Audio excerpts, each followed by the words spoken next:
تکبر، شیطان کو تکبر نے ڈبویا ہے.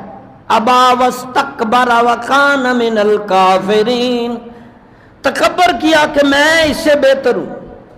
تکبر صحت کا ہو، مال کا ہو، عہدے کا ہو، حسن کا ہو، کسی چیز کا بھی.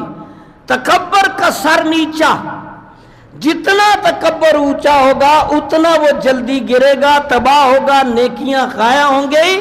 اور متکبر کی نجات نہیں، وہ شیطان کا فالور ہے، شیطان متکبر ہے. اور چوتھی بات، کیونکہ میں مختصراً بات مکمل نہیں ہوگی، ٹائم تھوڑا ہے. چوتھی بات بخل، بخیل کی بخشش نہیں ہے. بخل منافق کی ایک علامت ہے کہ اندر اندر سے بھڑستا رہنا، کسی کے خلاف پلان کرتے رہنا. بخیل نہیں بنو، بخل اللہ کو پسند نہیں. قرآن میں، حدیث میں بخیل. اور اگلی بات پانچویں، کینہ.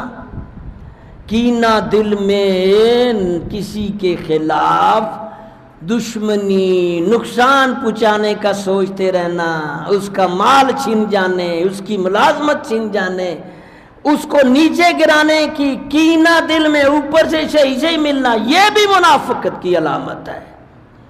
کینہ پروری گناہ کبیرہ والی بیماری ہے، اس کو بھی اپنے سے دور کر دو. کریں گے نا انشاءاللہ، کینہ بغض نہیں رکھنا. اور